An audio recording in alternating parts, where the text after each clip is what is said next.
Assalamualaikum warahmatullahi wabarakatuh. Alhamdulillah wassalatu wassalamu ala Rasulillah wa ala alihi wa sahbihi wa mawalah wa la hawla wa la quwata illa billahi wa ba'du. Alhamdulillah, di malam hari ini kembali kita duduk untuk bertalabul ilmi, dan kita masih melanjutkan tentang qasasul anbiya, kisah-kisah para nabi dalam Al-Quran. Kita sudah sampai kepada kisah Nabi Allah Musa alaihi salatu wassalam. Tetapi sebelum kita mengkisahkan Nabi Allah Musa alaihi salatu wassalam, kisah Nabi Musa tidak lepas dari kisah-kisah Bani Israel. Jadi malam ini kita akan sedikit mengkisahkan dulu seputar kisah-kisah Bani Israel yang tidak ada kaitan langsung dengan Nabi Allah Musa alaihi salatu wassalam, dan mengkisahkan tentang kisah Bani Israel dibolehkan di dalam Islam. Sebagaimana hadis Abi Hurairah radhiyallahu an mengatakan, haditsu am Bani Israel wala haraj. Tidak mengapa kisahkan Bani Israel, tentang kisah Bani Israel, dan tidak mengapa, kata Nabi. Bahkan dalam sebuah hadis yang lain yang dikeluarkan dari Imam Ahmad dari hadis Abdullah ibn Amr ibn As radhiyallahu an, Nabi SAW mengatakan, balighu anni walau ayat. Sampaikan pada manusia dariku walaupun satu ayat. Wa hadithu an Bani Israel wala haraj. Wa man kadzaba alayya muta'ammidan falyatabawwa maq'adahu minan nar. Dan kisahkan juga tentang kisah-kisah Bani Israel, dan tidak mengapa. Barang siapa yang berdusta atas namaku, kata Rasul, secara sengaja, maka silahkan tempat duduknya di neraka. Bahkan hadis Jabir bin Abdullah radhiyallahu an, hadis ini disahihkan oleh Syekh Nasiruddin Al-Albani rahimahullahu taala. Kata Nabi SAW, hadithu an Bani Israel wala haraj, fa innahu kanat fihimul a'ajib. Ceritakan oleh kalian tentang kisah-kisah Bani Israel, dan tidak mengapa, karena dalam kisah-kisah mereka itu ada keajaiban-keajaiban. Kemudian setelah itu dikisahkan tentang sekelompok manusia di zaman Bani Israel, di mana mereka ingin menghidupkan orang yang sudah mati. Kata beliau, Nabi SAW, summa ansha'a yuhadithu sallallahu alaihi wasallam, faqala kharra ta'ifatun min Bani Israel hatta atau maqbaratan lahu min maqabirihim, faqalu law sallayna rak'ataini da'awna Allah azza wa jalla an yukhrija lana rajulan mimman qad mata nas'aluhu anil maut. Qala fa fa'alu fa bainahum kadzalika ittala'a rajulun ra'sahu min qabri. Kemudian dikisahkan ada sekelompok Bani Israel yang keluar sehingga mereka mendatangi salah seorang kuburan di antara kuburan-kuburan mereka. Lalu sebagian mereka berkata, sebaiknya kita solat 2 rakaat dan berdoa kepada Allah agar Dia mengeluarkan kepada kami seseorang yang telah mati untuk kita bertanya tentang rasa kematian. Lalu kemudian mereka pun berdoa.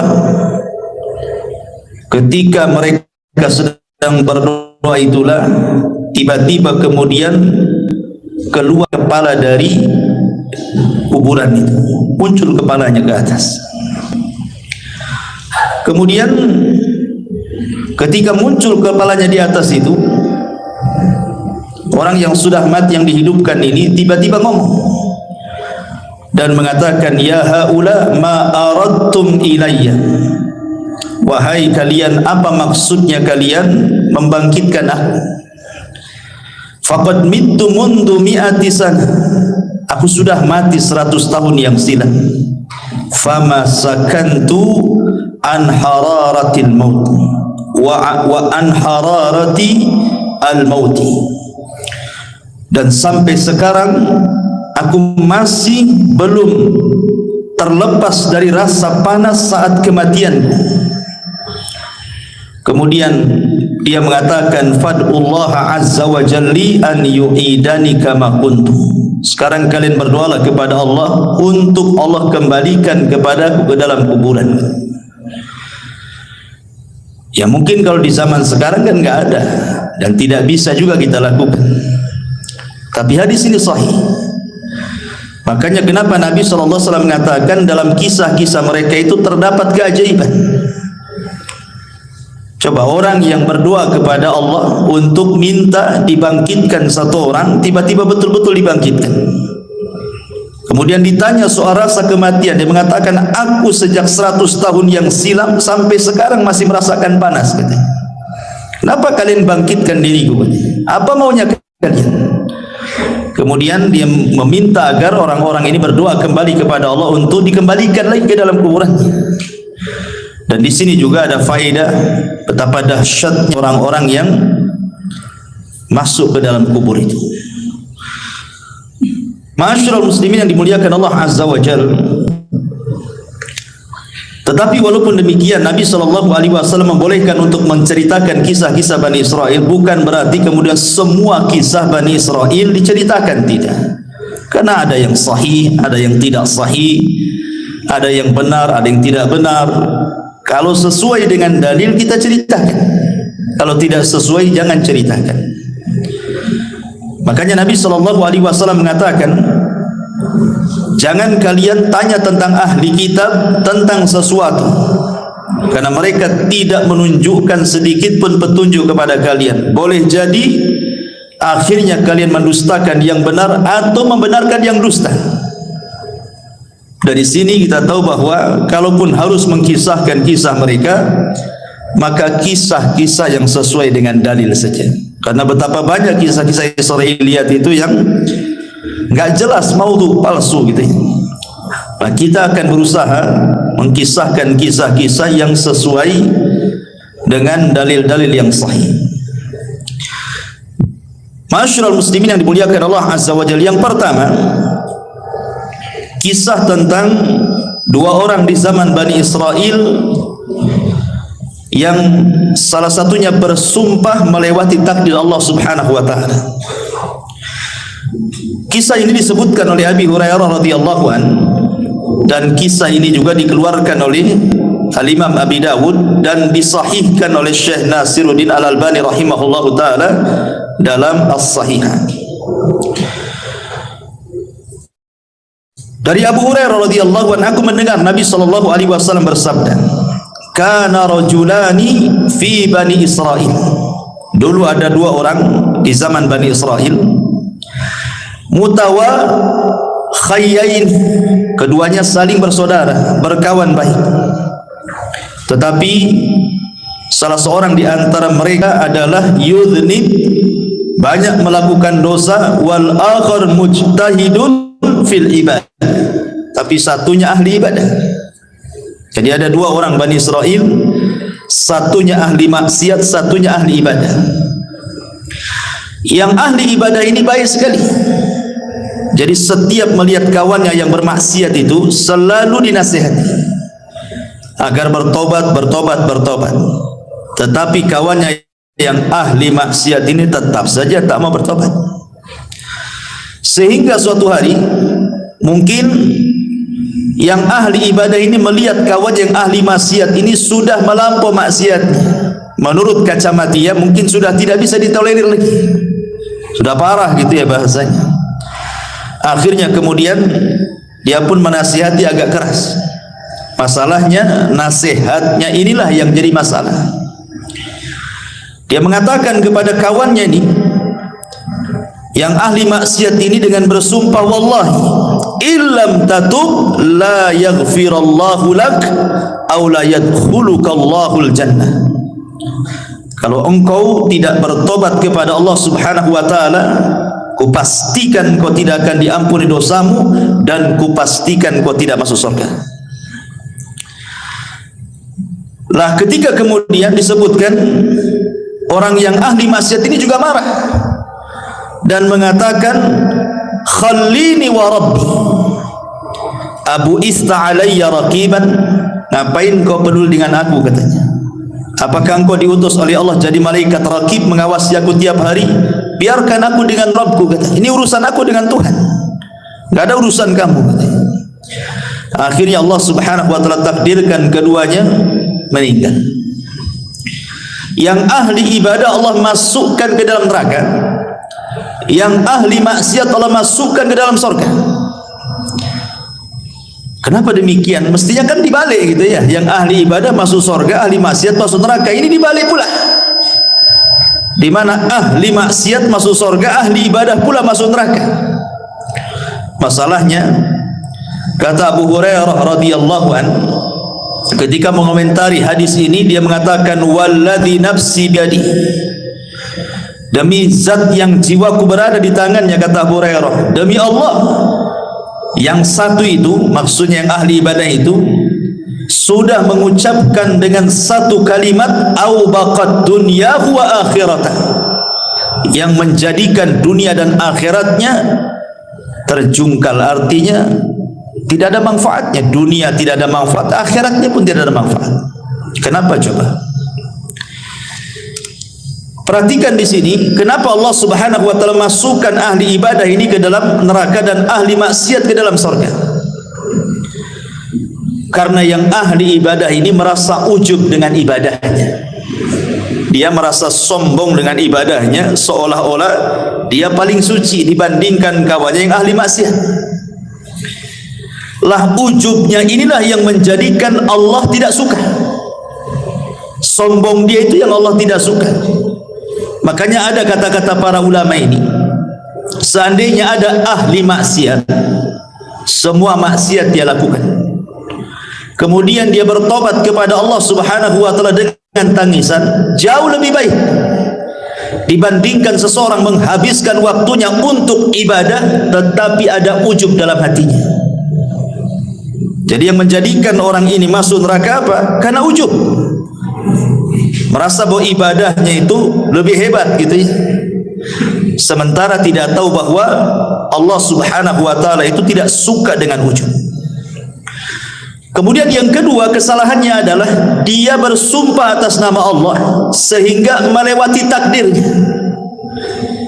Ingat, Allah yang menentukan ampunan dan Allah yang menentukan siapa yang berhak masuk surga. Tetapi orang ini sudah menentukan, kalau kau tidak bertobat, katanya, maka Allah tidak akan mengampuni dosamu dan kupastikan kau tidak masuk surga. Ini seolah-olah sudah mewakili Tuhan namanya. Ampunan itu milik Allah, surga milik Allah. Kenapa dia bicara seperti itu? Sementara yang ahli maksiat ini kan persoalan dia dengan Allah. Maksiat dia yang ia lakukan itu antara dia dengan Allah, bukan antara dia dengan hambanya. Kalau seandainya maksiatnya berkaitan dengan hamba itu lain lagi urusannya kan. Karena walaupun dia sudah bertobat, kalau orang yang kita zalimi belum memaafkan, Allah masih gantung tobat kita itu. Kalau dia tidak dimaafkan di dunia, maka ada kisah kelak pada hari kiamat. Tapi kan orang ini melakukan dosa antara dia dengan Allah. Rupanya Allah berkehendak mengampuni orang ini dan Allah masukkan ke dalam surga. Makanya ma'asyiral muslimin yang dimuliakan Allah Azza wa Jalla, di sini banyak faedah, di antaranya tidak boleh seseorang itu sombong dan juga ujub. Yang kedua, tidak boleh merendahkan orang lain, merasa kita lebih hebat, lebih suci dan begitu seterusnya. Makanya di antara adab memberikan nasihat itu, tidak boleh seseorang merasa dirinya lebih suci dibandingkan orang yang kita nasihati. Kemudian yang ketiga, bahwa persoalan ampunan dan surga itu adalah hak mutlak milik Allah. Sehingga mintalah ampunan kepada Allah dan mintalah surga kepada Allah Subhanahu wa taala. Dan di sini juga ada faedah yang sangat baik. Artinya apa? Menjaga lisan. Karena yang ahli ibadah ini masuk neraka itu bukan karena membunuh, bukan karena minum khamar, bukan karena berjudi, bukan karena berzina, karena lisan. Ngomong sama kawannya kan, niatnya kan baik gitu.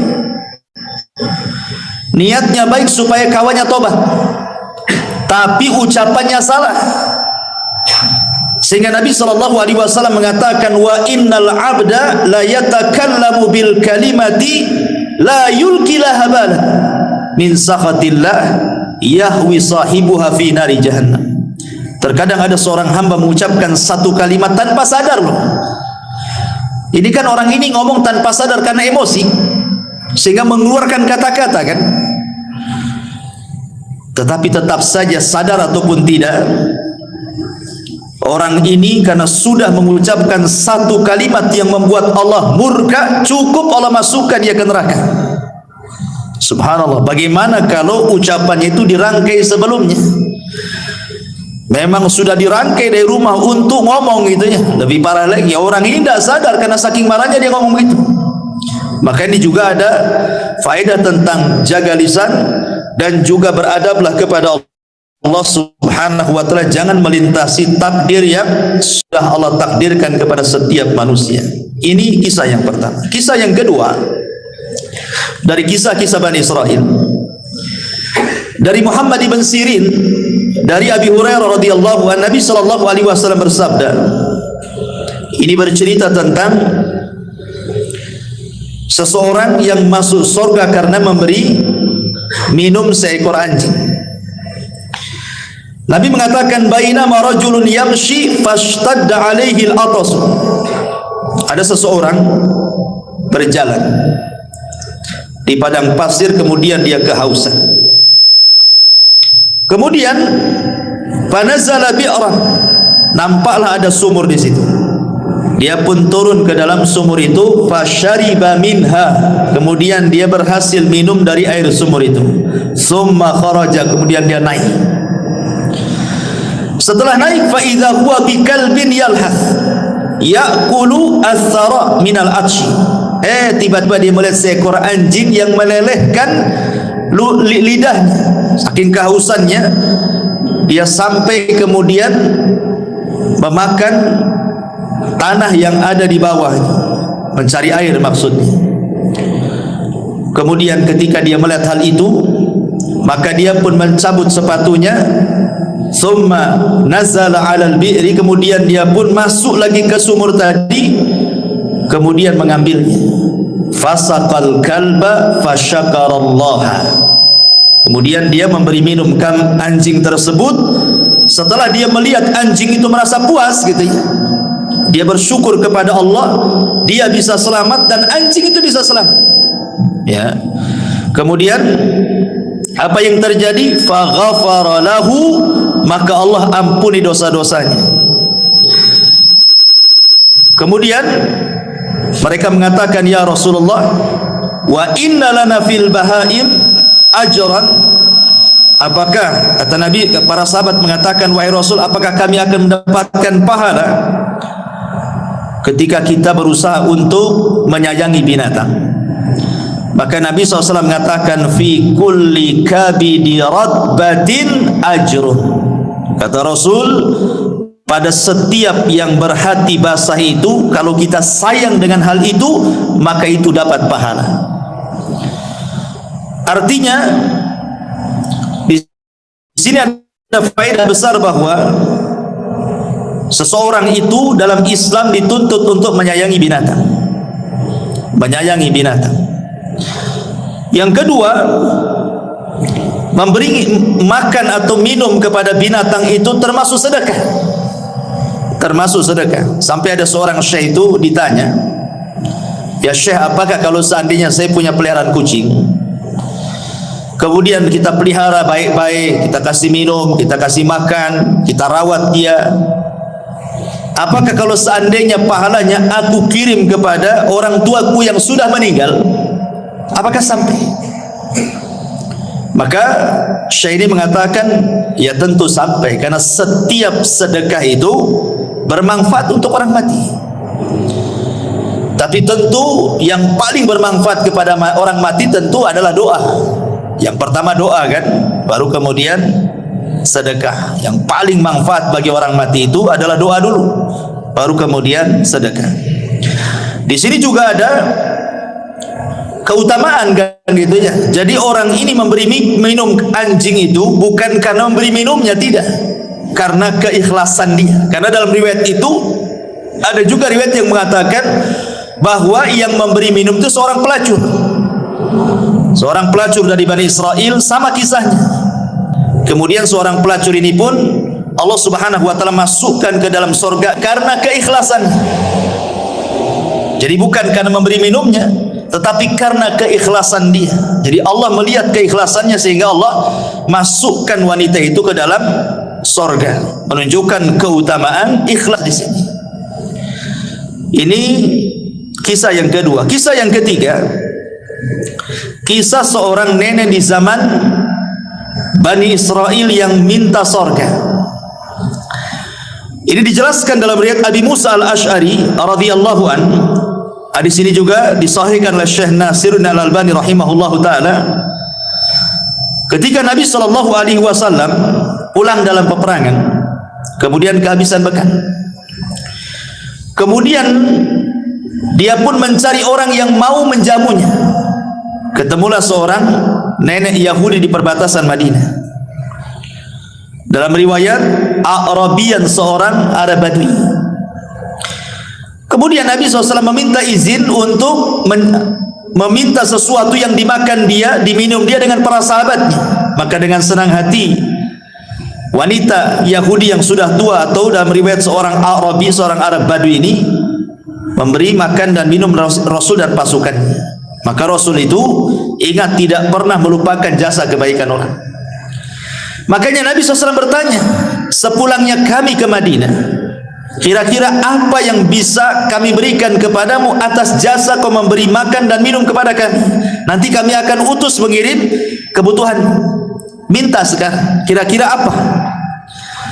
Maka tiba-tiba kemudian dia meminta macam-macam.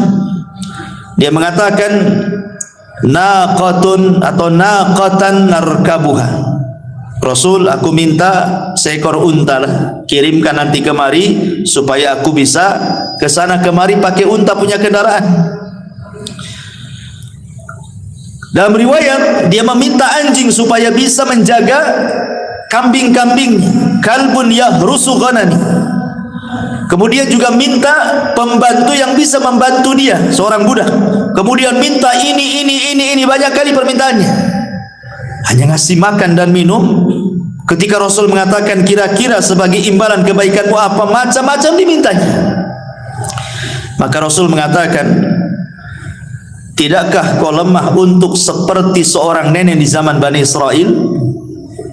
Sahabat heran kenapa Rasul menyebut seorang nenek di zaman Bani Israel. Makanya sahabat bertanya, wa ma'ajuzu Bani Israel ya Rasulullah, apa yang Anda maksud seorang nenek di zaman Bani Israel itu wahai Rasul? Maka Rasul mengatakan, dahulu inna Musa alaihi salam, Nabi Musa alaihi salatu wassalam, lamma sara bi Bani Israel min Misra dhallu tariq. Jadi ketika Musa ini dengan Bani Israel menyeberangkan dari Mesir menuju perjalanan Palestina, tiba-tiba nyasar, sesat jalannya, nggak tahu kemana arahnya. Kemudian para tokoh-tokoh Bani Israel, orang-orang pilihan Nabi Musa ini mengadu kepada Nabi Musa dan mengatakan, kami ingat bahwa dahulu Nabi Yusuf alaihi salatu wassalam sebelum meninggal, dia berwasiat agar dikuburkan di Palestina, jangan dikuburkan di Mesir. Akhirnya kemudian Nabi Musa mengatakan, kalau begitu kita ambil jasadnya, karena jasad para nabi itu tidak akan dimakan tanah. Walaupun ratusan tahun, ribuan tahun sekalipun, tetap saja jasadnya seperti itu. Kalau seandainya Allah izinkan kita membongkar kuburan Rasul kita, tentu jasadnya tidak akan dimakan tanah. Tapi kan tidak boleh kita mengambil jasad Nabi. Lah, akhirnya Musa bertanya, siapa di antara kalian yang tahu tentang letak kuburan Nabi Yusuf itu? Maka salah seorang di antara mereka ada seorang nenek zaman Bani Israel ini. Kata Nabi Musa, kalau gitu kita datangi nenek itu untuk menunjukkan di mana kuburannya. Datanglah kemudian Bani Israel ini kepada nenek Bani Israel tadi dan minta ditunjukkan di mana letak kuburannya. Tetapi nenek itu juga tidak mau gratisan, tetap ada imbalannya. Sehingga Nabi Musa bertanya, apa imbalannya supaya engkau bisa menunjukkan di mana kuburan Nabi Yusuf? Tiba-tiba nenek ini mengatakan, aku hanya menginginkan an akuna ma'aka fil jannah. Tolong doakan kepada Allah, jadikan aku bersamamu di surga, kata. Subhanallah, ya. Tentu Nabi Musa terdiamlah. Nabi Musa kan enggak punya surga. Yang punya surga Allah, kan begitu. Masa hanya menunjukkan di mana kuburan Nabi Yusuf minta surga? Jadi teman Nabi Musa lagi, kan? Terlalu tinggi, kan, bayarannya. Tetapi Allah Subhanahu wa taala kabulkan permintaan nenek ini. Kemudian diutus Jibril, kemudian diberitahu kepada Nabi Musa, katakan kepada nenek itu sudah dikabulkan. Maka Musa pun mengatakan, Allah sudah mengabulkan permintaanmu. Sekarang di mana kuburannya? Kemudian ditunjukkan dan diambilnya jasad Nabi Yusuf. Kemudian mereka pun tidak lagi tersesat jalan dan Nabi Yusuf dikuburkan di mana? Di Palestina. Ya. Lah kisah ini, ma'asyiral muslimin yang dimuliakan Allah Azza wa Jalla, Rasul ingin menyinggung seorang nenek yang mengatakan orang Badui, ada juga yang mengatakan seorang nenek Yahudi. Maksudnya kalau sudah tua itu jangan macam-macam permintaan dunianya. Lihat nenek zaman minta unta, minta anjing untuk menjaga ternaknya, minta pembantu, minta ini, minta itu. Kok sudah tua maksudnya? Kalau sudah tua itu dekat mati. Banyak-banyak minta surga gitu maksudnya. Karena di zaman Nabi SAW ada anak kecil yang luar biasa, namanya Rabi'ah ibn Ka'ab al-Aslami.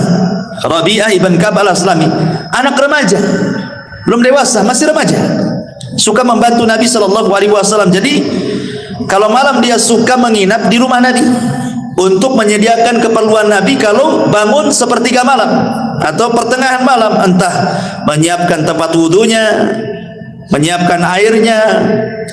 Jadi Nabi SAW melihat anak remaja ini masih kecil, kok semangat kali membantu dirinya. Maka Rasul SAW mengatakan kepada anak muda ini, mintalah sesuatu hai anakku, aku akan berusaha memberinya. Mintalah sesuatu untukku. Kalau anak-anak kecil zaman sekarang antum katakan minta apa nak, pasti jawabannya latu-latu. Minta apa? Latu-latu, kan itu. Anak-anak kecil kan itu. Minta mainan ini, mainan itu, kan itu. Tapi lihat anak kecil di zaman Nabi, dia mengatakan ketika Rasul mengatakan salini, minta sesuatu kepadaku. Kata anak ini mengatakan as'aluka murafaqataka fil jannah. Tidak wahai Rasul, aku hanya ingin menjadi temanmu di surga. Anak kecil gitu ngomong begitu. Coba, aku hanya ingin menjadi temanmu di surga, katanya. Nabi SAW gak yakin awa ghaira dzalik, yang lain, namanya anak-anak kan suka mainan gitu ya, yang lain gak ada, katanya. Itu saja, katanya. Maka tetap anak ini mengatakan tidak wahai Rasul, hanya itu saja, katanya. Aku ingin menjadi temanmu di surga, katanya. Maka Nabi SAW mengatakan, fa inni ala nafsika bi kathrati sujud. Kalau begitu bantulah supaya keinginanmu tercapai. Nah, kau banyak-banyak sujud, banyak-banyak solat. Sejak itulah Rabi'ah al-Aslami, Rabi'ah ibn Ka'ab al-Aslami, dia memperbanyak solat. Maksudnya solat sunnah, ya, solat wajib sudah jelas, sampai dia wafat. Ya, itu anak kecil. Bahkan seorang wanita namanya Ummu Amarah. Ummu Amarah ini seorang wanita yang terlibat di salah satu peperangan bersama Nabi SAW. Ada yang mengatakan di perang Uhud. Perang Uhud itu kan perang kekalahan kaum muslimin. Bahkan Rasul masuk perangkap orang-orang musyrik kan. Hampir mati Rasul di perang ini. Bagaimana tidak coba, penutup kepalanya kan kena pecah gitu ya, karena diterjang oleh musuhnya dengan pedang sampai pecah tuh helm kepalanya, sampai serpihannya menancap di pipi Nabi. Yang nyabutnya saja sampai rompang giginya karena dicabut pakai gigi. Abu Bakar berusaha mencabut dengan tangan, tidak bisa juga. Akhirnya datanglah seorang sahabat, kalau tidak salah Abu Ubaidah ibn Jarrah, kemudian dicabut oleh giginya sampai rompang giginya, cabut serpihan yang di pipi Rasul. Ya. Lah Ummu Amarah ini ketika Rasul masuk ke dalam parit itu, jebakan orang-orang Quraisy itu, kan sahabat ketika itu kan kocar-kacir gara-gara Nabi diisukan mati. Padahal ketika itu yang meninggal siapa? Mus'ab bin Umair. Lah Mus'ab bin Umair ini kalau pakai baju besi, dari depan, dari samping, dari kiri kanan itu persis seperti Nabi. Jadi ketika Mus'ab bin Umair mati, disangka Nabi yang mati gitu. Tersebar isu bahwa Nabi meninggal gitu di perang Uhud itu. Akhirnya kemudian para sahabat banyak yang lari. Tapi datanglah Anas bin Nadar menyemangati mereka untuk kembali ke peperangan. Akhirnya mereka maju lagi ke peperangan. Cuman ketika mereka lari kan Rasul sedikit yang melindungi. Lah salah satunya seorang wanita namanya Ummu Amarah. Padahal tugasnya seorang wanita dalam peperangan itu bukan untuk perang, untuk mengobati orang luka kan itu ya, menyediakan konsumsi gitu. Ini karena melihat kacau, ikut dia dalam peperangan. Ketika dia betul-betul menghalangi panah-panah orang itu untuk sampai kepada Nabi SAW, jadi badannya dijadikan tameng, jadi panah-panah itu menancap sama dia gitu. Kemudian kata Nabi SAW, karena melihat semangatnya Ummu Amarah, kata Rasul, salini ya Ummu Amarah, mintalah sesuatu wahai Ummu Amarah sekarang. Kata Ummu Amarah, as'aluka ma'aka fil jannah, aku hanya minta kepadamu, tolong sertakan aku di sorga bersamamu. Akhirnya kata Rasulullah, kalian akan bersamaku di sorga. Nah, gitu kan. Orang dulu lihat dari anak kecil minta sorga, perempuan minta sorga. Ini pula orang yang sudah mau mati, kata Rasulullah, kenapa kau tidak minta seperti orang tua di zaman Bani Israel minta sorga, minta dunia pula gitu. Nah, jadi di sini juga pelajaran besar bagi kita bahwa kalau usia itu sudah menginjak tua, nah, perbanyaklah dekat-dekat masjid, banyak zikir, dekat-dekat dengan Allah kan.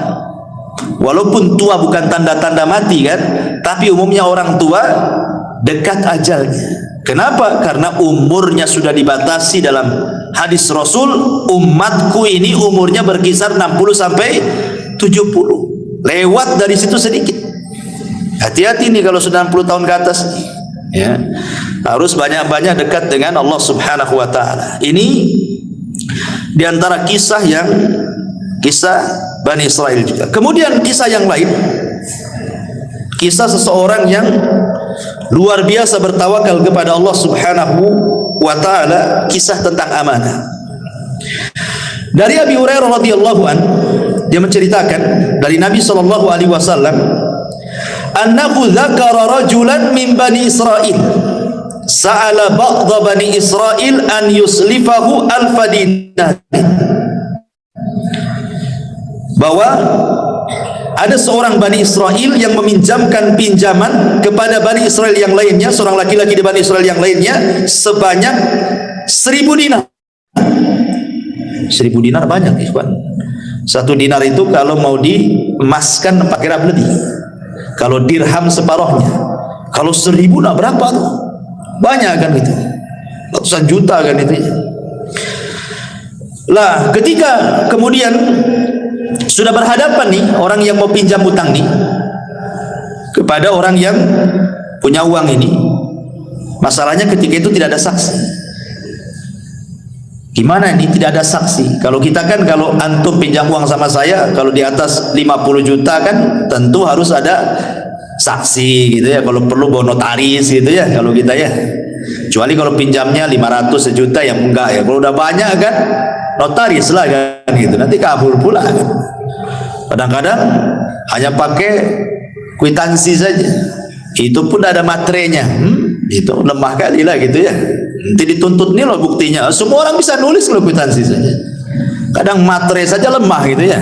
Kadang kalau sudah banyak pasti notaris kalau kita ini. Jadi Bani Israil ini meminjam. Katanya, siapa saksinya? Siapa kira-kira saksinya? Aku akan beri uangku 1000 dinar, tapi siapa saksinya? Ya. Akhirnya dia mengatakan, kafa billahi kafila, saksinya Allah. Saksinya Allah. Coba kalau zaman sekarang bilang saksinya Allah 100 juta gitu kan. Gak yakin orang sekarang dengan Allah tuh. Orang dulu saksinya Allah. Kalau sudah menyebut Allah yakin tuh. Dikasihlah 1000 dinar itu. Kemudian ditentukan berapa bulannya, tanggalnya, hari pengembaliannya. Kemudian bisa begitu saja. Tetapi karena dua-duanya amanah, yang punya uang amanah, yang pinjam uang pun amanah. Ya, kalau sekarang dua-duanya nggak amanah, yang minjemin ya nggak amanah, belum waktunya sibuk mau diminta lagi lah. Kita kan janjinya 3 bulan, masa baru seminggu sudah diminta lagi kan itu. Yang lebih parah yang minjamnya lebih tidak amanah, malah kemudian sudah waktunya bayar tak mau bayar, banyak kali dustanya. Kemudian tambah lagi marah-marah. Terakhir diblokir nomornya. Nah, itu kan masalah ya. Lah pada waktu yang sudah ditentukan mau bayar, ikhwan. Rumah orang yang punya uang ini dengan rumah orang yang pinjam ini harus melewati sungai. Jadi ada perahu yang mengantarkan ke seberang gitu. Jadi hari itu pagi-pagi buta lah ini. Orang ini berangkat dari rumahnya ingin bayar uang. Karena jauhnya jaraknya, akhirnya sampailah sore hari. Sementara kapal yang mengantarkan dari ujung ke ujung sungai itu sudah nggak ada lagi. Ya, mungkin kalau sekarang kan ada last ferry jam berapa gitu ya, udah ketinggalan kapal, udah nggak ada. Karena dia takut kepada Allah Subhanahu Wa Taala, sudah janji ini harus dibayar, takut kepada Allah Azza wa Jalla, dia bingung. Sementara orang yang punya uang pun bingung, udah nunggu-nunggu, kok tak nampak-nampak, mau bayar nggak ini? Gitu ya. Akhirnya dia tawakal kepada Allah Azza wa Jalla. Diambilnya kayu, kemudian dibelah, kemudian uangnya ditaruh di situ, kemudian diikat, nulis suratnya di situ, kemudian dihanyutkan ke sungai, kemudian pulang. Dan dia mengatakan, Bismillahi tawakkaltu ala Allah. Hanya menyebut namamu ya Rabb, aku bertawakal kepada Allah. Sampaikan uang ini kepada orang itu. Aku sudah berjanji hari ini harus sampai. Pulang dia. Ya. Sementara yang nunggu-nunggu di seberang sana bingung nih, kok nggak datang-datang, sudah mau maghrib pun tak datang-datang. Dipikirnya, daripada kemudian pulang tak nenteng-nenteng, mendingan cari kayu bakar kan itu. Dapatlah 2-3 kayu bakar, bisalah kan zaman dulu nggak ada kompor gas gitu. Akhirnya kemudian nampaklah ada kayu cantik bagus gitu. Bagus juga nih kayu untuk kayu bakar. Akhirnya berusaha dia mengambil yang sedang hanyut itu, dibawa pulang. Ya. Sampai di rumah dia lepas ikatannya, dia mau belah gitu ya. Rupanya ada uang 1000 dinar. Kemudian ada surat bahwa ini surat pelunasan dia. Subhanallah ikhwan. Makanya saya katakan di awal tadi, kisah-kisah Bani Israil dia aneh-aneh. Kalau antum lakukan kayak gini ikhwan, nggak sampai ke orangnya. Coba aja. Anyutkan aja kayu itu. Apa enggak untung yang ngambil yang mandi itu kan itu ya. Nah dari sini ma'asyiral muslimin yang dimuliakan Allah Azza wa Jalla, ketika akhirnya ini pun bingung nih, karena kan zaman itu belum ada handphone. Kalau ada handphone kan bisa lah WA gitu, sampai tak gitu kan. Nah, tak sampai atau sampai kan nggak ada WA. Jadi suatu hari ketemu. Ini orang yang ngutangi dengan orang yang berhutang ini. Kemudian dia mengatakan kepada orang ini, sesungguhnya waktu aku hendak mengirim uang itu kapal sudah tidak ada. tetapi aku berusaha meletakkan di kayu, mudah-mudahan sampai kepadamu. Kemudian dia mengatakan, fa innallaha qad adda anka alladhi ba'da. Tenang, Allah sudah hantarkan kayu yang kau simpan uang itu kepadaku, katanya. Subhanallah. Dari sini kata para ulama, bagaimana ada beberapa faedah. Yang pertama tentang pentingnya seorang itu membayar hutang, sudah jelas ya. Kemudian yang kedua di sini ada fadlut tawakul, keutamaan tawakal yang kuat. Pasti orang bertawakal itu akan menyampaikan kepada tujuannya. Orang kalau menghendaki sesuatu kemudian menambatkan kepada Allah keinginannya, pasti Allah Subhanahu wa taala tidak akan menyia-nyiakan orang yang mengatakan, ya Rabb, wahai Rabb, aku ingin begini. Tawakalnya kuat ya. Kemudian juga di sini juga ada tentang karamah para wali, isbat karamah al-auliya. Bagaimana di sini wali-wali Allah yang betul-betul beriman dan bertakwa Allah tolong. Ya, ini kan keajaiban gitu kan, mengantar uang pakai kayu bakar gitu. Kemudian juga dibolehkan seseorang di sini untuk hutang piutang. Dan ingat, hutang piutang dalam Islam ini murni persoalan sosial. Tidak boleh mengambil keuntungan dalam hutang piutang. Ingat ya, hutang piutang ini persoalan sosial, murni soal persoalan sosial, sehingga tidak boleh mengambil keuntungan. Kalau ada hutang piutang mengambil keuntungan, berarti Anda sedang bertransaksi riba.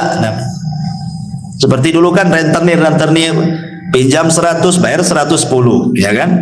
Pinjam 1000 bayar 1100, itu rentenir. Atau di bank-bank ribawiyah kan ma'ruf, hutang-hutang mesti harus ada bunganya, semua riba, tidak boleh. Ataupun hutang piutang seolah-olah digambarkan bisnis, yang banyak terjadi di masyarakat kan. Pamannya, saya sudah punya usaha, sudah jalan, cuman pengen dikembangkan, tidak ada modal lagi.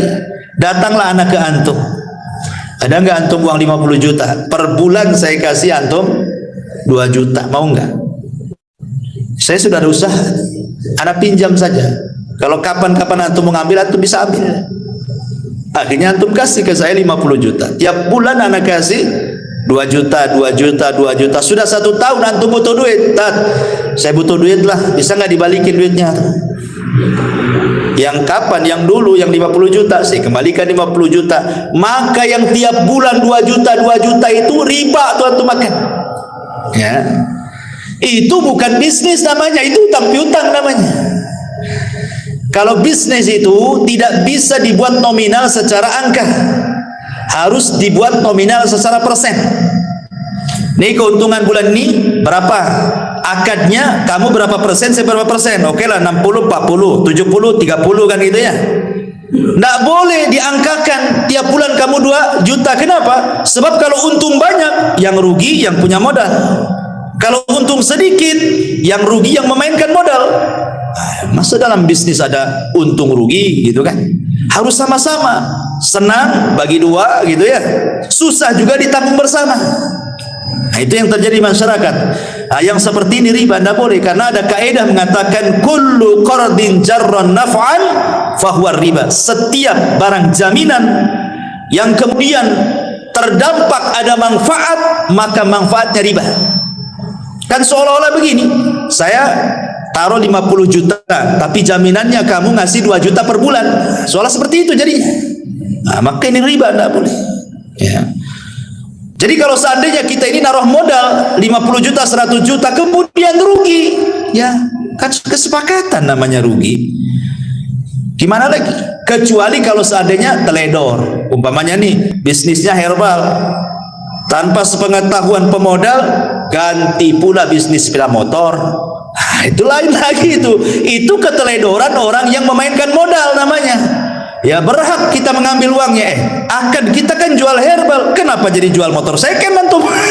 Akhirnya rugi kan itu. Balik duitnya, itu tidak masalah. Ya, jadi kalau itu kesalahan yang memainkan modal namanya. Tapi intinya dalam kisah ini, ikhwan, bahwa pentingnya seseorang itu perhatian dengan utang piutang ini. Jangan enak ketika berutang, tak enak pula ketika membayar. Itu kebanyakan. Ya. Tapi ini juga kisah di zaman Bani Israel. Kemudian juga yang lain kisah di zaman Bani Israel adalah kisah orang yang membanggakan nasab. Hadis ini dikeluarkan Imam Ahmad dalam musnadnya dari sahabat Ubay ibn Ka'ab radhiyallahu anhu. Intasaba rajulani ala ahdi Rasulillah sallallahu alaihi wasallam. Jadi ada dua orang di zaman Rasul. Di zaman Rasul dua orang itu berbangga dengan nasab. Dan ingat orang-orang jahiliyah dulu itu memang paling suka berbangga dengan nasab. Makanya ada ayatnya. Apa ayatnya? Alhaqumut takatsur hatta zurtumul maqabir. Maqabir. Apa artinya alhaqumut takatsur hatta zurtumul maqabir? Jadi orang-orang jahiliyah itu saking berbangga dengan nasab sampai menghitung kuburan. Nih kabilahku jumlahnya 1000 orang. Berapa kabilahmu? Oh, kabilahku banyak, 1500 orang. Kemudian mereka datang ke kuburan. Ayo kita hitung kuburan-kuburan dua. Nih, lihat kuburan. Sampai hitung kuburan orang itu. Ini kuburan, ini kuburan ini, kuburan ini. Dihitung tuh kuburan tuh. Nanti banyak-banyakan kuburan tuh.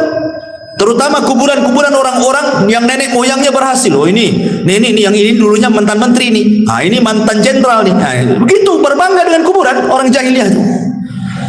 Jadi zaman Rasul, satu orang berbangga dengan nasab dan mengatakan, kamu tahu siapa saya? Kata. Saya anak fulan, ibn fulan, ibn fulan, ibn fulan, ibn sampai 9 kakeknya disebut. Kemudian setelah dia menyebut 9 kakeknya, dia menghina kawannya dari kabilah lain dan mengatakan, amma anta fala umma laka. Adapun kamu saya yakin tidak punya keturunan sehebat aku, katanya. Rasul hebat. Rasul marah. Apa yang kalian lakukan, kata Rasul, persis seperti dua orang di zaman Bani Israel. Rasul mengkisahkan tentang kisah Bani Israel. Kemudian Rasul menceritakan di zaman Nabi Musa, Bani Israel itu ada dua orang persis seperti kalian. Yang satu mengatakan ana fulan, ibnu fulan, ibnu fulan, ibnu fulan, ibnu fulan sampai 9 kakeknya disebut. Dengan bangganya dia mengatakan, lihat kakek buyutku nih, orang-orang hebat semuanya. Amma anta fala ummalaka. Adapun kakek buyutmu paling orang-orang biasa saja. Sekarang udkur abaka, sebutkan turunanmu. Ya. Akhirnya kemudian dengan malu-malunya dia mengatakan, adapun ana fulan, ibnu fulan, ibnu fulan. Dia cuma menyebutkan 2 kakeknya saja. Karena kakek yang ketiganya kafir. Dia benci menyebut kakeknya yang kafir.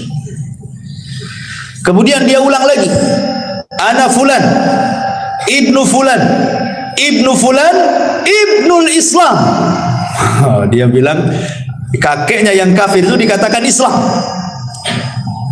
Saya anaknya fulan bin fulan bin Islam, katanya. Karena dia nggak mau kaki yang keempat, ketiganya itu kafir masalahnya. Dinasabkan ke Islam. Kemudian Allah takdirkan, kata Rasul, keduanya wafat. Yang berbangga dengan kakek-kakeknya, buyutnya, walaupun kafir, walaupun tidak beriman, bangga dia sebutkan semuanya sampai 9 kakeknya. Allah masukkan ke dalam neraka.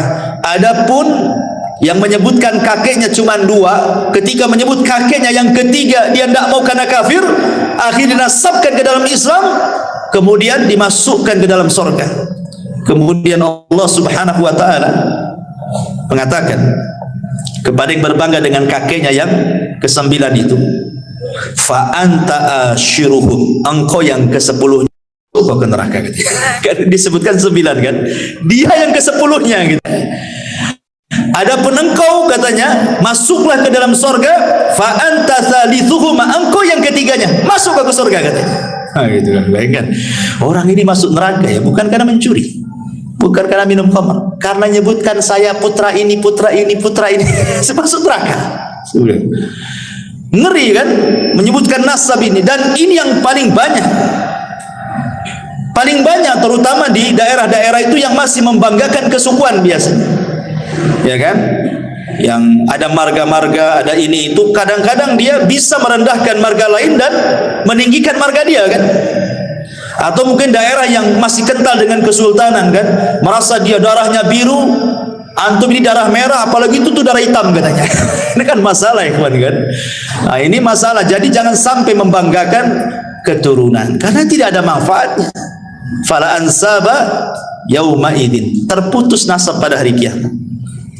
Nggak ada nasab-nasab. Makanya Rasul mengatakan man batta'a bihi amaluhu lam yusri bihi nasabuhu. Kata Rasul, kalau lambat amalnya percuma nasabnya. Hari ini orang ngaku syarifah, syarif, habib, habibah gitu ya. Percuma saja ngaku habib keturunan Nabi. Kalau kelakuannya kayak bajingan buat apa kan itu? Percuma, karena yang dilihat itu bukan nasabnya tapi amalannya. Lalu apa berbangga dengan nasab kan itu? Terkadang ada orang berbangga dengan nasab sedikit, saya keturunan Nabi, keturunan Nabi, keturunan Nabi kan itu ya. Ya, kita perlu berbangga juga. Nabi masih ada keturunan, kita muliakan mereka. Tetapi kalau buat kesombongan buat apa coba? Maka nasab itu tidak ada gunanya di akhirat. Yang menjadikan orang masuk surga itu adalah amalan. Baik. Kemudian juga kisah yang lain, masih kisah di zaman Bani Israel, adalah kisah 3 orang yang diberikan penyakit kemudian diuji dengan nikmat. Masyhur kisahnya ya, karena terdapat dalam kitab Riyadhus Shalihin, hadis dari Abu Hurairah radhiyallahu anhu, di mana hadis ini juga terdapat dalam Sahih Bukhari Muslim, sudah jelas sahihnya ya. Jadi di zaman Bani Israel, singkat saja saya cerita, saya tidak akan baca nasnya kepanjangan. Di zaman Bani Israel itu ada 3 orang yang Allah Subhanahu wa taala berikan penyakit. Yang pertama abras, yang kedua aqra, yang ketiga a'ma. Abras, aqra, a'ma. Ya. Maksudnya abras itu seseorang yang punya penyakit sopak ya. Sopak itu apa ya? Semacam penyakit kulitnya, rusak kulitnya. Ya. Baras. Kemudian yang kedua, Allah Subhanahu wa taala berikan penyakit aqra, penuh dengan penyakit di rambutnya sehingga tidak satu helai pun rambut itu tumbuh dan banyak boroknya. Ingat di zaman dulu kan, zaman baheula lah ya, yang sudah tua-tua ini biasanya dulu kan rambut ini sudah kayak mahkota. Zaman dulu kan rambut tuh mahkota, makanya zaman dulu itu yang nampak di di pesak belakang celana itu bukan dompet, sisir. Ya kan, zaman dulu kan sisir dari sini tuh. Nampak gagang sisirnya. Kalau zaman dulu kan dikit-dikit nyisir ini. Karena zaman dulu rambut itu luar biasa. Sampai kalau perempuan itu bisa dijual tuh potongannya itu. Belum ada wig zaman sekarang kan. Zaman dulu tuh bisa dijual tuh potongan rambut, apalagi yang bagus mahal. Nanti dibuat gelung gitu kan. Itu zaman baheula kan. Apalagi di zaman Bani Israil, tambah lagi zaman kita aja baheula itu rambut tuh kayak mahkota di kepala gitu. Malu kalau rambut jelek itu zaman dulu. Apalagi zaman dulu kan banyak kutu ya kan. Nggak tahu sekarang kutu ini pada kemana, hilang semua. Jadi akhirnya kemudian yang ketiga orang buta. Lah Allah Subhanahu wa taala mengirim malaikat dalam bentuk manusia, datanglah kepada orang yang punya penyakit sopak, baros, yang penuh dengan borok di badannya itu. Kemudian dia mengatakan, tamanna ya abdi, kalau bercita-cita Allah Subhanahu wa taala memberikan sesuatu, kira-kira apa cita-cita? Maka yang punya penyakit kulit mengatakan, kalau Allah kabulkan cita-citaku, aku hanya ingin satu, supaya Allah membersihkan semua penyakit di badanku dan Allah memberikan kulit yang indah kepadaku. Akhirnya orang ini mengusap, malaikat yang menjelma orang ini diusap, sembuh seketika. Senanglah orang ini. Kemudian sebelum pulang, malaikat ini sebelum menghilang dia mengatakan, kira-kira hewan apa yang kau sukai? Dia mengatakan al-ibilu unta. Akhirnya dikasihlah unta bunting. Kemudian malaikat ini berpindah ke orang kedua, sama pertanyaannya. Orang yang botak banyak penyakitnya itu, Maka orang ini mengatakan, kalau Allah berkehendak aku hanya ingin ditumbuhkan rambutku dan rambutku menjadi rambut yang paling indah sehingga manusia tidak membenciku lagi. Diusap rambutnya, Masya Allah, langsung tumbuh, hilang penyakitnya, tumbuh rambut indah dan tidak ada rambut seindah orang ini. Kemudian yang ketiga, orang buta juga sama, disembuhkan. Lah orang yang punya penyakit di rambut ini kemudian ditanya, binatang apa yang kau sukai? Dia mengatakan sapi. Akhirnya dikasih sapi yang bunting. Kemudian orang buta dikasih kambing, karena dia suka kambing, dikasih kambing bunting. Allah takdirkan yang bunting-bunting dari binatang ini akhirnya semua lahiran dikembarkan anaknya, laki-laki jantan, jantan dengan betina, jantan dengan betina. Unta juga sama, lahir jantan betina. Sapi juga sama, lahir jantan betina. Kambing juga sama. Akhirnya anak-anak yang Allah takdirkan hidup, kemudian kawin berkembang, berkembang. Akhirnya satu lembah. Kayalah yang satu juragan unta, yang satu juragan sapi, yang satu juragan kambing. Allah hendak menguji tiga orang ini. Diutuslah malaikat. Ya. Kemudian malaikat ini ketika datang untuk menguji apakah orang itu bersyukur atau tidak, menjelma seperti orang ketika dia belum sembuh penyakitnya. Jadi datang kepada orang yang dulu punya penyakit sofak, malaikat ini menjelma orang sofak juga. Maksudnya supaya diingatkan. Itulah kadang-kadang kalau kita pandai bersyukur kan. Dulu kita pernah susah kerja, kemudian kaya, nengok orang susah itu akan terbayang, dulu juga saya kayak dia kan itu. Maksudnya seperti itu. Jadi akhirnya dia mengatakan, wahai fulan, engkau kan banyak untamu katanya. Berikanlah satu unta untukku. Aku ini orang susah katanya. Bukankah unta-untamu itu pemberian dari Allah? Diingatkan. Ya. Tiba-tiba dia mengatakan, enak saja, ini untaku warisan bapakku. Kan kufur dia. Dia mengatakan, ini unta-unta warisan bapakku. Kemudian kata malaikat ini, wahai fulan, lihat kondisiku katanya. Bukankah dulu seperti diriku, gitu maksudnya. Diingatkan, bukankah aku dulu seperti diriku? Dia mengingkarinya, tidak katanya. Maka malaikat tidak mengatakan, jika perkataanmu dusta, maka Allah akan kembalikan semua nikmat-nikmatmu akan dicabut oleh Allah Subhanahu wa ta'ala. Karena dia dusta, seketika akhirnya muntahnya mati semua, badannya terserang penyakit lagi, datang lagi penyakit sofaknya. Ya. Orang yang tidak syukur nikmat, Allah kembalikan dan Allah ambil nikmatnya. Naudzubillah. Kemudian orang yang kedua juga sama, yang rambutnya yang dulunya botak, malaikat pun sama datang dalam bentuk orang botak. Sama juga tidak bersyukur, akhirnya dibuat botak lagi, banyak penyakit lagi, sapinya dimatikan semuanya, kecuali orang buta. Ketika orang buta ini yang sudah tidak buta lagi, malaikat datang dalam bentuk orang buta, diminta kambingnya. Apa kata buta? Jangankan kau minta satu kambing, satu lembah kau ambil katanya. Sudah cukup pemberian, melihat ini nikmat yang luar biasa katanya. Malaikat ini baru ngaku, aku ini utusan Allah, hendak menguji kamu. Karena engkau bersyukur, maka matamu tidak akan buta selamanya dan kambingmu akan semakin banyak di lembah itu. Ini kan, ini namanya apa? Tentang pentingnya orang syukur nikmat. Ini juga diantara kisah-kisah Bani Israil. Dan di sini juga ada keimanan bahwa malaikat bisa tasyakul. Malaikat itu bisa tasyakul. Tapi malaikat tidak bisa dilihat manusia. Kalau aslinya nggak ada manusia yang sanggup melihat kecuali Nabi kan itu ya, atau orang-orang yang diizinkan Allah Subhanahu wa ta'ala, atau kecuali hewan. Kalau hewan mungkin bisa melihat malaikat, seperti ayam bisa melihat malaikat. Makanya Rasul mengatakan apabila mendengar kokokan ayam di mana gitu ya. Untung yang punya ayam tuh kan, malam-malam dibukokok nih. Jangan-jangan ada yang nyuri ayam saya ini. Gitu. Minta nikmat atau ayamnya hilang katanya. Subhanallah. Baik. Ini juga kisah dari kisah-kisah Bani Israil. Kemudian yang lain, kisah yang masyhur saja ya. Kisah yang lain, kisah yang dikeluarkan Imam Muslim dan juga Imam Bukhari dari sahabat Abdullah ibn Umar radhiyallahu anhu. Udzibati imra'atun fi hirratin sajanatha hatta matat. Fadakhalat fiha an-nar.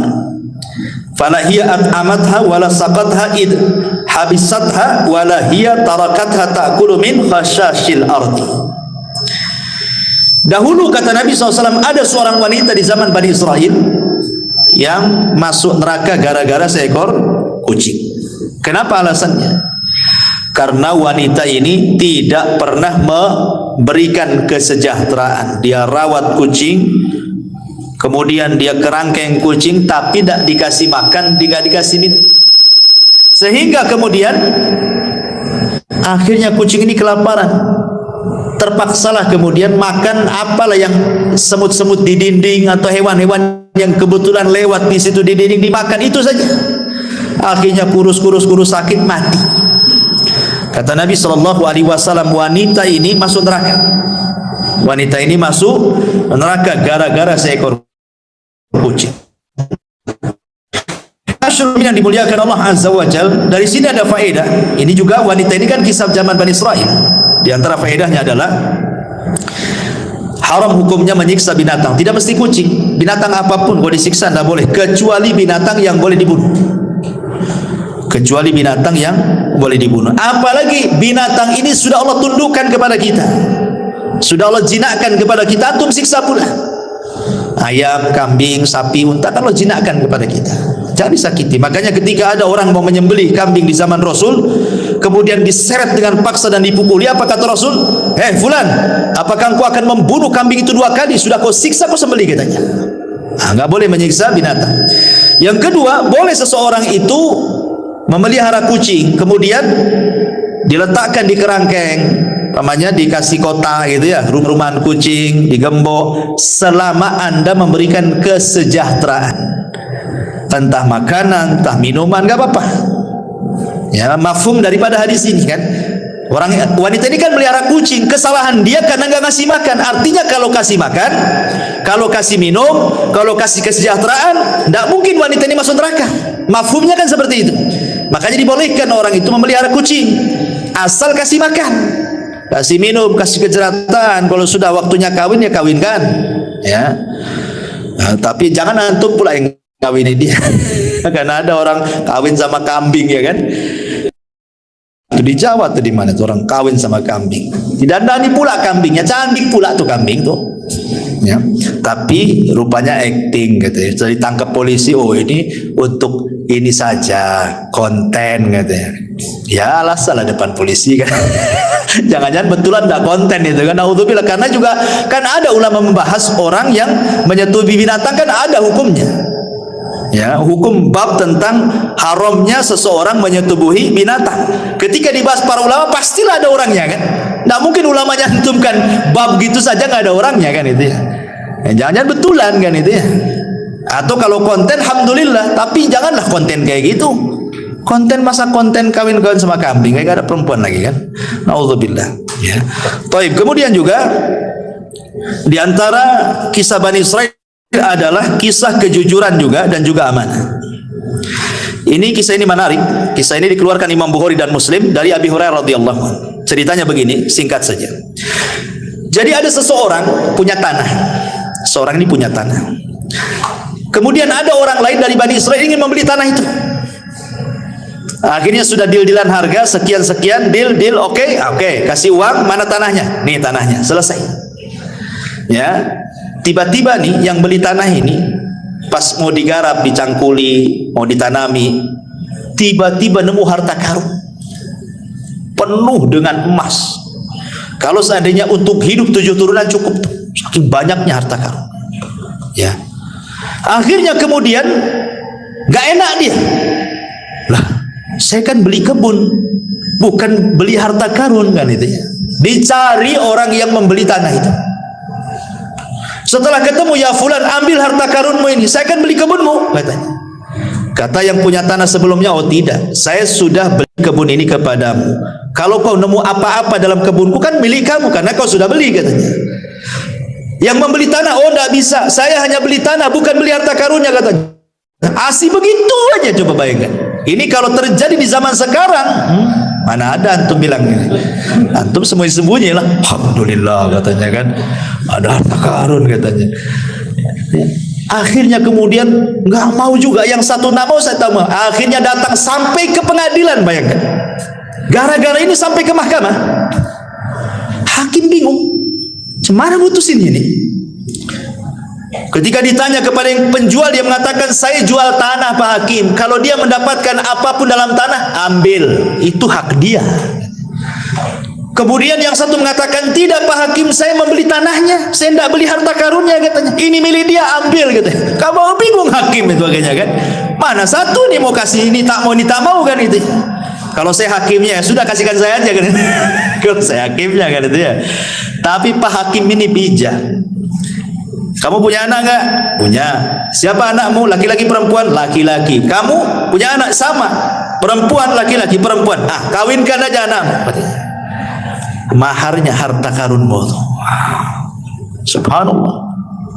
Akhirnya dinikahkan, jadi kaya anak-anaknya, nggak kemana-mana kan? Ya. Dari sini ma'asyiral muslimin yang dimuliakan Allah Azza wa Jal, ada faedah yang besar di sini dalam hadis ini tentang bayanu wara'il ba'i wal mushtari. Lihat bagaimana waroknya pembeli dan penjual. Penting waro dalam jual beli itu. Kenapa? Jangan sampai kita memasukkan hal yang syubhat dalam perut kita. Ingat Ibrahim bin Adham, dia beli segantang kurma di Mekah, 1 kilo lah bahasa, 1 gantang. Kemudian nampaklah 1 butir kurma di bawah gantang, dikiranya itu kurma yang jatuh dari langit. Dia ambil, dia makan. Dia berhusnudzon itu mungkin boleh jadi di takaran itu yang sudah ditakar jatuh. Ya. Kemudian dia pergi ke Palestina karena ingin i'tikaf di Masjidil Aqsa. Berhari-hari dia ibadah, nggak pernah khusyuk, nggak pernah khusyuk. Sholat nggak khusyuk, baca Quran nggak khusyuk. Akhirnya dia berpikir, itulah ulama dulu kalau memakan sesuatu yang haram itu pengaruh kepada ibadahnya kan. Apa yang dilakukan saya ini? Kenapa nggak ibadah kok agak khusyuk-khusyuk? Diingat-ingat maksiat apa, perasaan tak ada maksiat saya kan.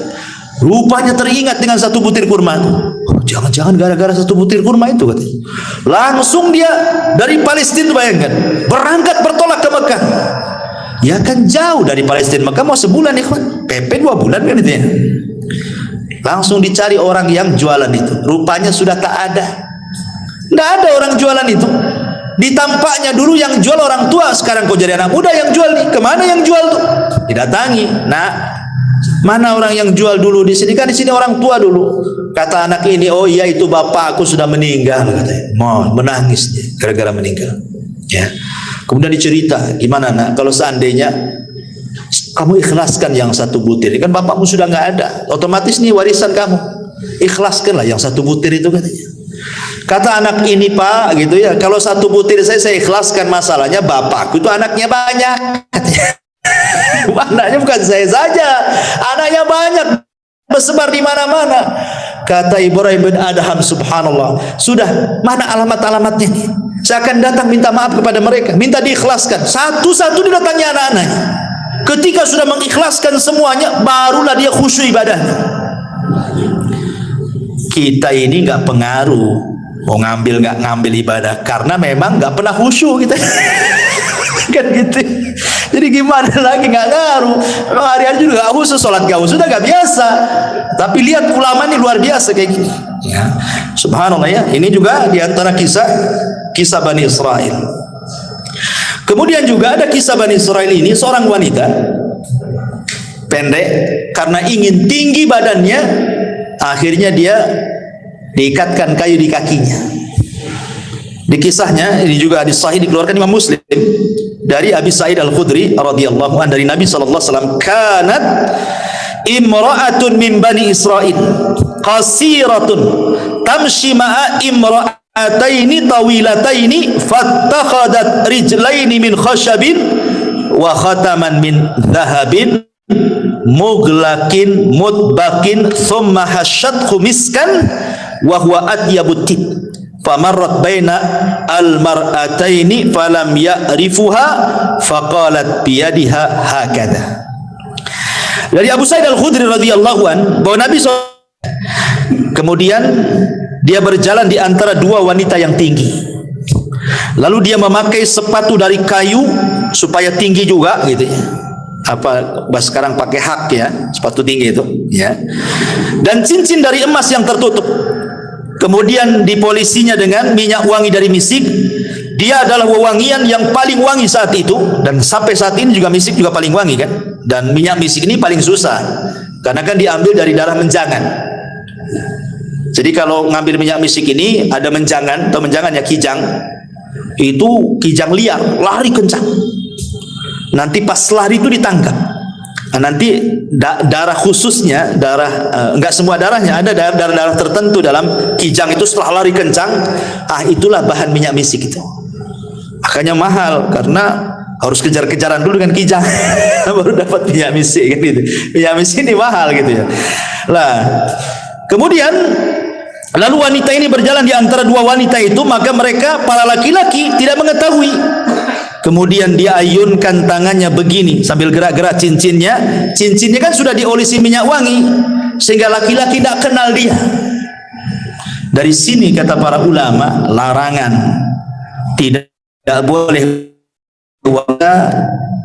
memakai kaki palsu supaya nampak tinggi badan. Larangan tidak boleh. Ya kan sekarang banyak kan sepatu ditinggi-tinggiin biar nampak tinggi gitu ya, tidak boleh, haram ya. Dan di sini juga ada larangan tidak boleh seorang wanita berhias untuk di luar kepada suaminya. Berhias di luar tidak boleh, menunjukkan bahwa berhias di luar suaminya bagi seorang wanita ini tradisinya siapa?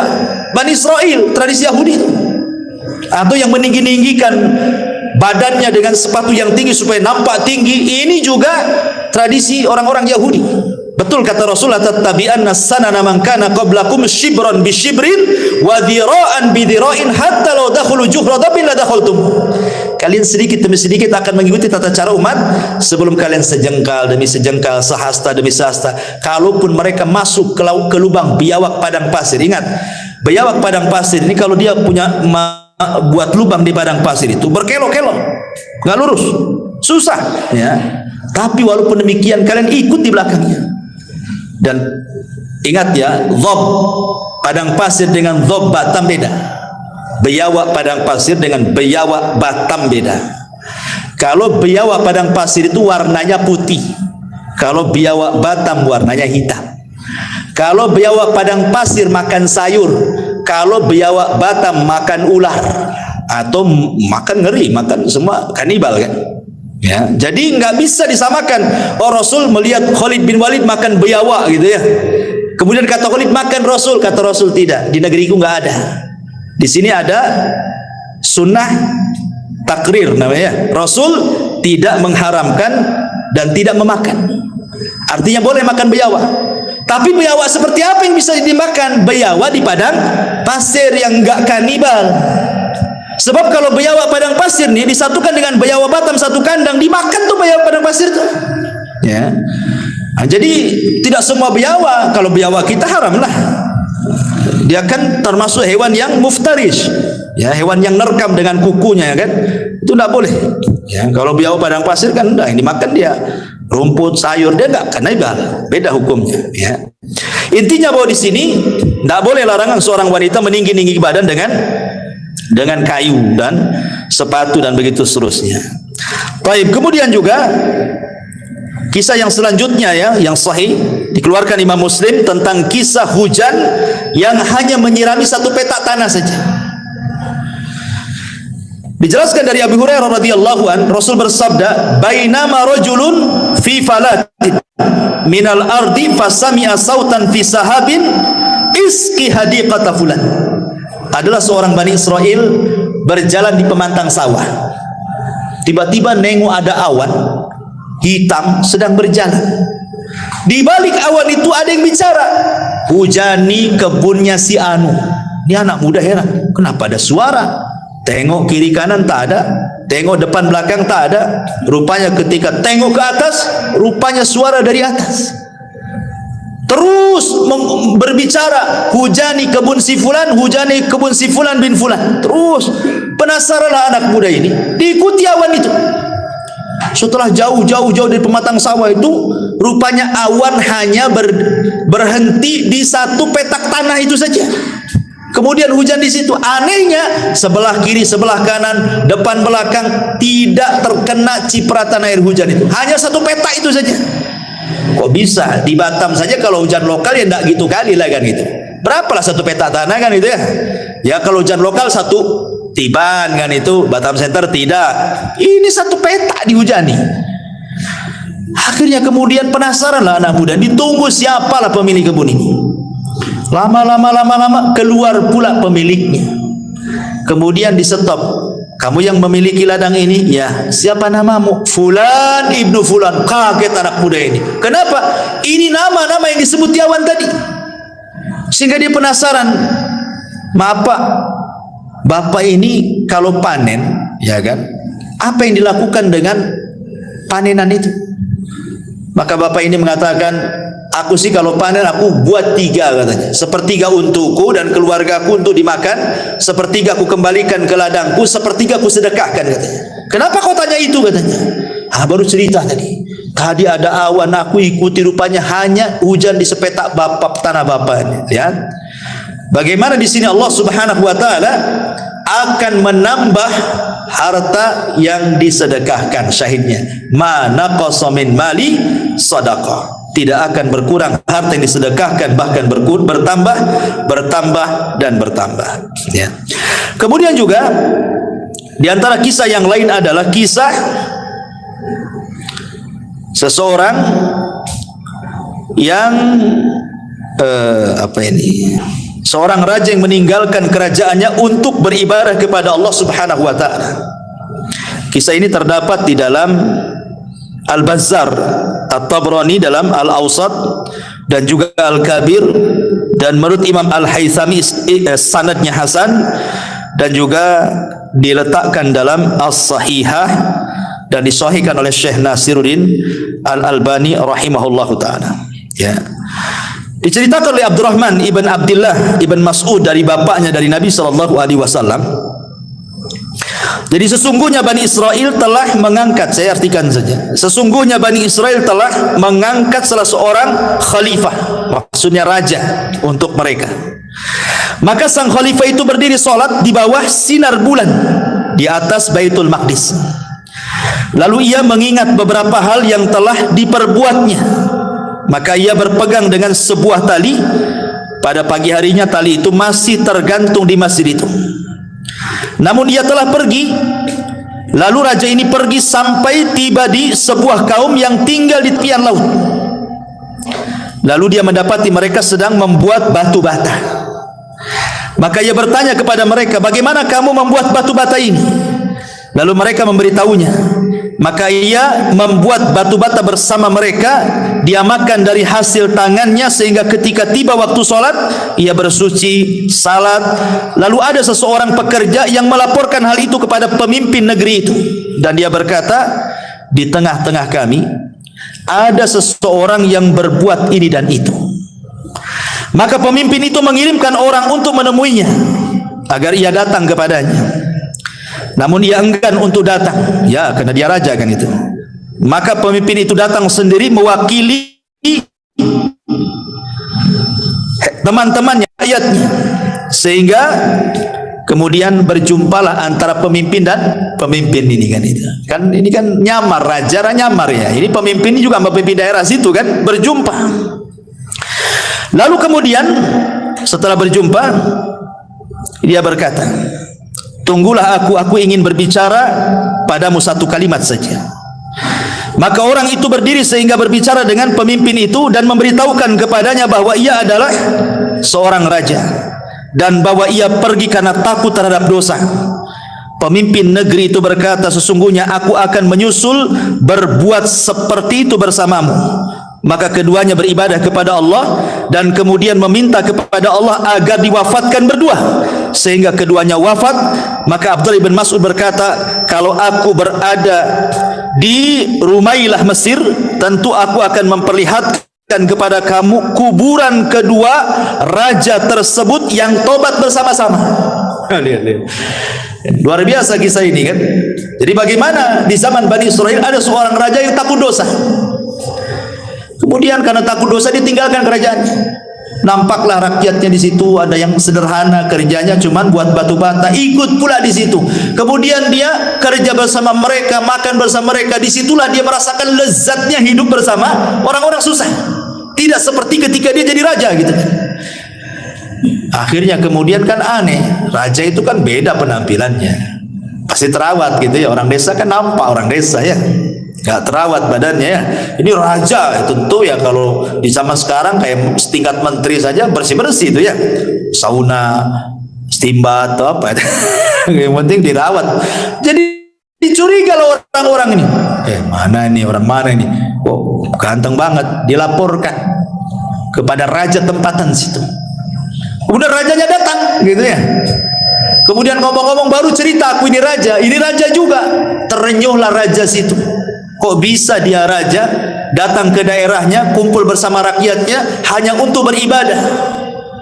Itu daerah dia. Makanya dia pun kemudian mengambil ibrah dari pelajarannya. Dia pun ingin sama seperti dia. Akhirnya sama-sama kerja, hidup di situ, beribadah di situ sampai mati. Kan itu. Nah, ini kan luar biasa. Ini menunjukkan juga nasihat kepada para pemimpin. Ini hadis ini isyarat kepada para pemimpin, karena dulu ada namanya Yahya al-Burmuki di zaman di zaman Bani Umayyah. Dia dipercaya oleh Khalifah Harun ar-Rasyid untuk memimpin kota Madinah. Tetapi dia pun melintasi wewenangnya sebagai gubernur. Dia pun berkasus. Akhirnya Harun ar-Rasyid menangkap dia dan anaknya dipenjarakan. Yahya al-Burmuki. Sehingga anaknya ini bingung kesalahan bapaknya apa, sama-sama masuk penjara kan gitu. Jadi anaknya ngomong kepada al-Burmuki ini, Yahya al-Burmuki ini mengatakan, wahai abi, dulu kita ini dihormati, dihargai, macam-macam orang mandang kita sekali perintah orang langsung laksanakan. Kenapa setelah hidup senang kita kok disempitkan dalam penjara ini? Ada apa wahai ayah? Bingung anaknya. Maka Yahya al-Burmuki mengatakan, wahai anakku, boleh jadi ini doa-doa yang pernah kita zalimi katanya. Boleh jadi ini doa-doa yang pernah kita zalimi melesat ke langit sehingga Allah kabulkan. Seperti inilah jadinya. Betul kata Nabi SAW, doa yang orang yang dizalim itu kan melesat sampai ke atas awan. Ketika doa itu sampai kepada Allah, apa kata Allah? Wa bi izzati la ansurannaka walau ba'dahin. Dengan kemuliaanku kata Allah, aku akan tolong kamu tepat pada waktunya katanya. Kata Imam Ibnul Qayyim, walaupun doa itu disambut oleh orang kafir sekalipun, maka Allah akan disamping orang kafir itu. Bukan karena kekafirannya, tapi Allah tidak suka dengan kezaliman. Kata Imam Ibnul Qayyim ya, catatannya bagus ya. Ini juga di antara kisah, dan banyak sekali ini sebenarnya kisahnya, masih ada 10 kisah lagi tapi waktu juga ya. Insyaallah kita lanjutkan minggu depan. Ya, ini saja, dan ada manfaatnya. Subhanallahi bihamdika asyhadu an la ilaha illa anta astaghfiruka wa atubu ilaik. Allahu ta'ala alam. Assalamualaikum warahmatullahi wabarakatuh.